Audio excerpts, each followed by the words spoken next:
네, 안녕하세요. 반갑습니다. 자, 오늘은 제가 렌즈를 또 하나 가지고 나왔습니다. 시그마에서 이번에 새로운 렌즈가 출시를 했는데 시그마 13mm f1.4 DGDN 아트입니다. 제 박스를 보시면 아시겠지만 상당히 좀 크고요. 들었을 때도 무게도 좀 묵직한 편입니다. 13mm 단 렌즈들을 보면은 보통 1.8 조리개 값을 가진 렌즈들이 많거든요. 크기도 그렇고 무게도 그렇고 일반적인 13mm 1.8 렌즈들보다는 당연히 좀 무거운 것은 어쩔 수 없는 부분이죠. 자, 렌즈를 꺼내면 뭐 보증서라든지 설명서 이렇게 들어 있습니다. 특이한 게 이런 게 들어 있었어요. 보면은 이제 스트랩이 하나 있고요. 그리고 또 다른 스트랩이 하나가 있는데 렌즈 파우치 스트랩이라고 해가지고 여기다가 사용하는 스트랩이고, 그리고 얘 같은 경우는 렌즈 자체에 체결할 수 있는 그런 스트랩이라고 보시면 될 것 같아요. 그리고 스피어 볼트라든지 렌치 이런 것도 들어있고, 그리고 이제 얘 같은 경우는 렌즈 후면에 필터를 장착할 수 있게끔 이렇게 틀을 제공을 하고 있어요. 젤라틴 필터를 가지고 와가지고 여러분들께서 잘라가지고 필터를 집어넣을 수 있다. 얘 같은 경우는 고무로 이렇게 돼 있는데 이건 렌즈를 꺼내봐야지 사용처를 좀 알 수 있을 것 같긴 해요. 자, 렌즈를 꺼냈습니다. 박스를 딱 보고 좀 크다, 그리고 무게도 좀 묵직하다라는 느낌이 좀 있었는데 렌즈가 솔직히 조금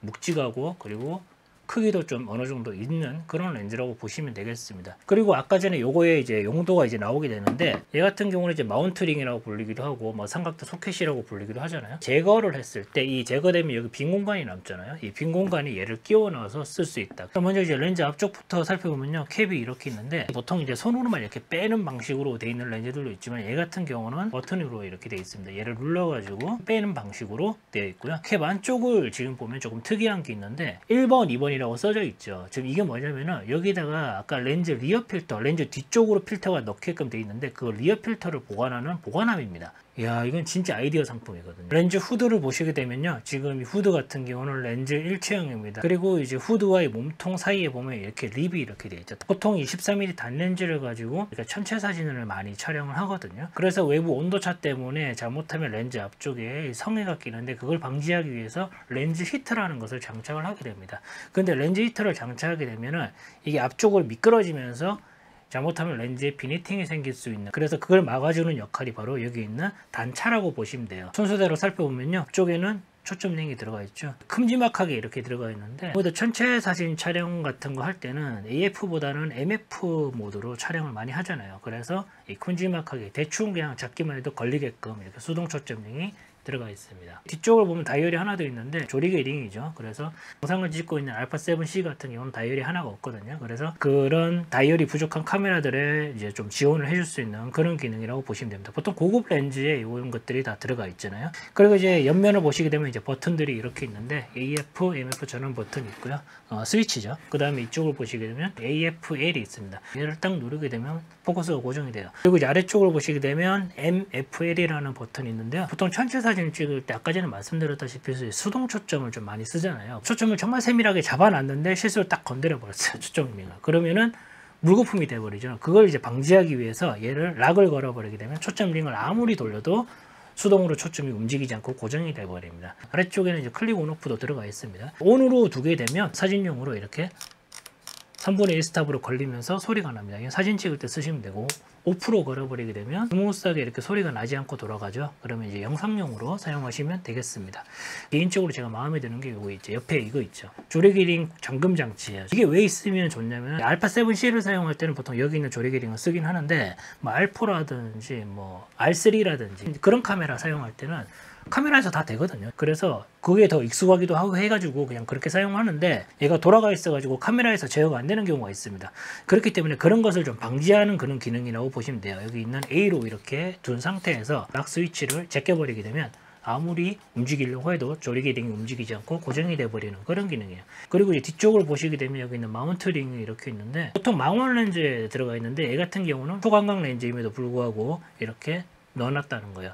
이거 넣어놓은 이유는 명확하죠. 장시간 촬영할 때 최대한 안정적인 역할을 하기 위해서 이렇게 넣어놓은 거라고 보시면 되겠습니다. 마운트링 하단을 보면 여기 플레이트 홈이 이렇게 있어요. 여기다가 플레이트를 장착하고 삼각대에 연결할 수도 있고, 그 실수로 내가 플레이트를 안 들고 갔다 그러면은 이런 기능이 없으면 아예 삼각대를 못 쓰거든요. 그런데 얘 같은 경우는 홈이 이렇게 돼 있기 때문에 얘를 그냥 삼각대 연결해 가지고 사용할 수도 있는 그런 장치라고 보시면 되겠습니다. 그리고 후면을 보면 은색 가이드가 있죠. 이건 아까 스트랩 있잖아요.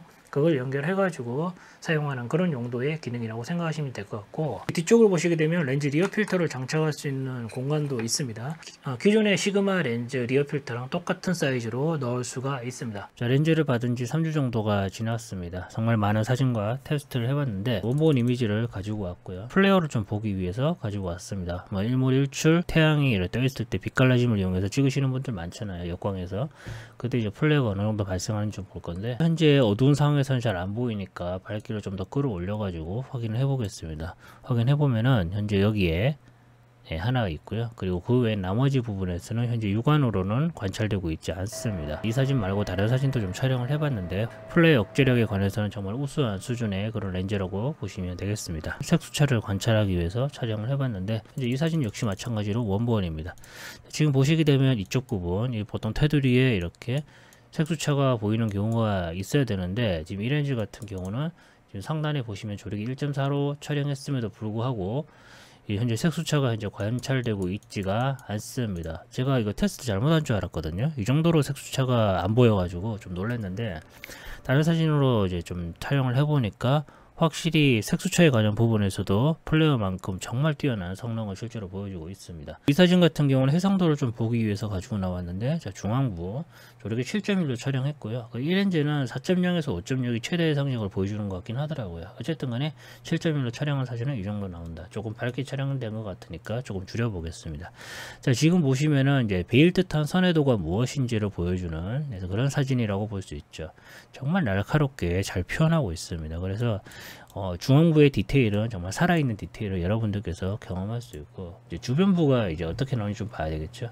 자, 주변부를 봤을 때 이 정도 수준으로 나오고 있습니다. 확실히 그렇죠. 중앙부가 너무 이게 쨍하다 보니까 상대적으로 주변부가 약간 해상도가 떨어지는 그런 느낌?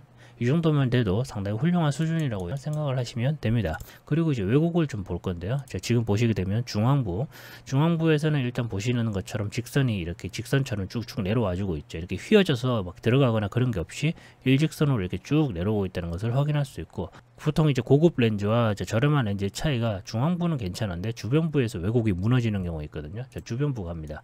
자, 주변부로 갔을 때도 역시 마찬가지로 일직선으로 이렇게 쭉쭉 내려와 주는 것을 확인할 수 있습니다. 이렇게 휘어져서 이렇게 들어가지 않죠. 그래서 이렇게 일직선으로 내려오는 것을 확인할 수가 있고, 그리고 이제 근거리 왜곡인데 최단거리 포커스에 붙어가지고 촬영을 해봤습니다. 이 역시 마찬가지로 일직선, 중앙부 쪽은 일직선 그대로 잘 표현하고, 주변부 역시 마찬가지로 일직선으로 뻗어나가는 것을 그대로 확인할 수가 있습니다. 왜곡이 이제 컨트롤 되는 걸 보면은 이 정도면은 사실 최상급 수준의 왜곡 컨트롤을 보여주고 있는 겁니다. 그렇기 때문에 이제 왜곡 억제력에 관해서도 정말 뛰어난 그런 성능을 보여주고 있습니다. 그리고 이제 이 렌즈는 천체 사진에 아무래도 좀 가중치를 많이 두고 설계가 됐다라고 시그마에서 이야기를 하고 있거든요. 저도 역시 마찬가지로 오래간만에 별 사진을 몇 장 찍어봤습니다. 일단은 조력이 1.4로 테스트를 하기 위해서 이건 촬영을 했고요. 여기서 이제 몇 가지 봐야 될 부분인데, 첫 번째는 아무튼 여기서 이제 불빛이 있어요. 이게 야간에 보다 보니까 이게 엄청 강하거든요. 그래서 이 주변에 이제 플레어라든지 그런 게 좀 보이지 않을까 생각을 했었는데, 아까 전에 이제 플레어 억제력을 제가 언급을 했잖아요. 근데 보시는 것처럼 원본 이미지임에도 불구하고 플레어가 전혀 관찰되고 있지 않습니다. 이런 점상 촬영, 점 형태로 별 사진을 찍는 거는 셔터 스피드가 되게 중요한데, 지금 보시면 조력이 1.4를 쓰다 보니까 셔터 스피드가 6초대로 떨어지고 있어요. 셔터 스피드 확보가 좋다 보니까 점 형태로 별 사진을 표현하기가 정말 수월하다는 거죠. 그리고 이제 상대적으로 조력이 1.8, 2.0, 2.8 이런 조력이 값을 가진 렌즈들보다 낮은 감도로 촬영을 할 수 있다 보니까 ISO 감도에서 오는 노이즈도 상대적으로 좀 적게 발생할 수 있는 그런 요소도 있죠. 그리고 이제 디지털 플레이어를 좀 보게 되면은 지금 UFO 모양으로 된 거 있죠. 지금 이런 것들이 좀 보이고 있는데, 해외 유튜버에서는 이제 이 부분들이 공개가 좀 됐는데 이게 아예 없다라고 이야기하시는 분들이 있는데 있습니다. 어느 정도는 살짝 보인다고 보시면 될 것 같고, 하지만 이제 조력이 1.4 최대 개방에서 이 정도로 억제를 하는 것은 정말 잘 억제를 하고 있는 거고, 일반적으로 여러분들께서 별사진을 이렇게 찍고 관찰하는 데 있어서는 이런 부분들이 크게 문제가 되지 않기 때문에 사실 이 정도 수준이면은 꽤 괜찮게 억제를 잘 하고 있다, 이 정도로 판단할 수 있습니다. 그리고 이 사진 같은 경우는 배경 흐림을 좀 관찰하기 위해서 촬영을 해봤습니다. 그 최단거리 포커스 붙어가지고 이제 쫙 날려버리게 되면 이거보다 훨씬 더 흐려지는 그런 이미지 나오긴 하겠죠. 그런데 그런 사진들은 솔직히 현실성이 좀 많이 떨어지고 조리기 1.4로 촬영했을 때 어느 정도 나오는지를 보기 위해서 제가 테스트를 했다라고 보시면 될 것 같고, 그리고 또 봐야 되는 부분이 이제 주변부 광량저하거든요. 지금 여기랑 여기 차이, 그리고 여기랑 여기 차이를 보시면은 어느 정도의 이제 주변부 광량저하가 발생하고 있는지 여러분들께서 딱 원본을 보시고 판단하시면 될 것 같습니다. 개인적으로 이 정도 수준이면 주변부 광량저하 역시 마찬가지로 상당히 뛰어난 수준이라고 볼 수 있어요. 제가 솔직히 모르겠는 게, 이게 저도 이제 DGDN 렌즈를 몇 개를 가지고 있거든요. 그런데 그 렌즈보다 이 렌즈가 이상하리만큼 색수차라든지 플레어라든지 그다음에 주변부 광량저라든지 이런 게 월등히 좀 뛰어난 그런 느낌이 있긴 있거든요. 뭐가 바뀌었는지 모르겠습니다. 어쨌든 간에 이제 나온 결과를 그대로 제가 말씀을 드리는 거죠. 그리고 이제 빛갈라짐의 형태를 좀 볼 건데요. 자, 지금 보시는 것처럼 조리기 4.0으로 찍은 빛갈라짐이고요. 그리고 이제 5.6으로 촬영한 빛갈라짐입니다. 5.6만 돼도 정말 날카로운 빛갈라짐을 여러분들께서 경험할 수 있는 그런 렌즈라고 보시면 될 것 같습니다. 태양이 이렇게 들어오는 장면에 빛갈라짐을 연출한다거나, 그리고 야경 사진에서 빛갈라짐을 연출한다거나 그런 거 할 때도 상당히 많은 도움을 받을 수 있는 그런 렌즈라고 보시면 되겠습니다. 그리고 이제 이 렌즈 같은 경우는 리니어 모터가 들어가 있거든요. 그래서 AF 속도에 관해서만큼은 그냥 믿고 사용하셔도 될 정도로 정말 광속화된 AF를 경험할 수 있는 그런 렌즈라고 보시면 되겠습니다. 그러면 이제 끝으로 이제 소감을 좀 말씀을 드리겠습니다. 일단 이 렌즈를 썼을 때 외관에서 보여주는 느낌은 전문가스러운 느낌을 잘 살리고 있습니다. 그래서 이런 디자인을 선호하시는 분들에게는 충분히 어필이 될 수 있는 요소의 그런 디자인을 가지고 있습니다. 저 같은 경우도 이런 부분들은 상당히 좋아하기 때문에 실제로 제 마음에 더 쏙 드는 그런 디자인을 가지고 있는 것은 사실입니다. 그리고 이제 외관에서 보여주는 부분들부터 시작해가지고 어떤 내부적인 성능이라든지 그런 것을 봤을 때는 상당히 다루기가 쉽다라는 생각을 좀 많이 들었어요. 그러니까 별 사진을 찍으러 나갔는데, 저 같은 경우는 별 사진을 찍은 지 정말 오래됐거든요. 한 그날 5, 6년 정도의 텀이 있는데, 그래서 그냥 이론적인 부분만 알고 나가서 찍어봤는데 생각보다 그냥 다루기 쉽게 잘 찍었어요. 이게 무슨 말이냐면, 일단 조리기 1.4를 지원하다 보니까 셔터 스피드 확보가 유리하죠. 그리고 낮은 ISO 감도로 찍을 수 있으니까 상대적으로 깨끗한 이미지를 얻기가 수월하고, 그리고 외부에 있는 버튼과 큼지막한 MF 다이얼이라든지 MF 잠금 장치라든지 그리고 렌즈 히터 리테이너라든지 이런 부분들 때문에 어떻게 보면 외관부터 시작해서 내부적인 것까지 해가지고 별 사진을 찍는 데 있어서 완전 최적화된 그런 렌즈인 것은 사실입니다. 그래서 전체 사진에 있어서만큼은 그 존재감을 확실히 드러낸다. 네. 실제로 사용해 보시면 바로 느낄 수가 있어요. 그렇기 때문에 이제 별 사진에 대한 이론적인 부분만 알고 있어도 실제로 나가서 촬영하는 데 있어서는 그렇게 어렵지 않게 촬영을 할 수 있습니다.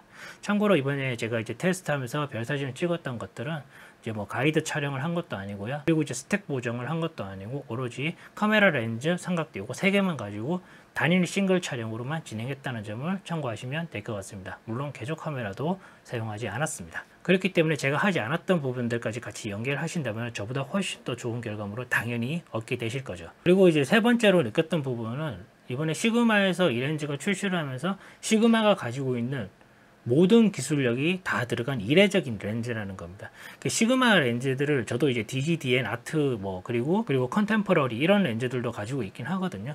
그런 렌즈들을 보게 되면은 여기 있는 외관에서 보이는 구성들 중에서 뭔가 하나씩 두 개씩 없어요. 예를 들어서 뭐 리어 필터가 없다던가, 그리고 이제 초점 고정 잠금 장치가 없다던가, 그리고 렌즈 히터 리테이너 요게 없다던가. 사실 이거 없는 렌즈가 생각보다 많긴 하거든요. 그래서 이제 이런 부분들이 한두 개씩 빠졌는데, 이 렌즈 같은 경우는 확실히 시그마가 좀 이를 갈고 만들었는지 시그마가 현재 가지고 있는 모든 기술력을 다 때려 박았다는 거죠.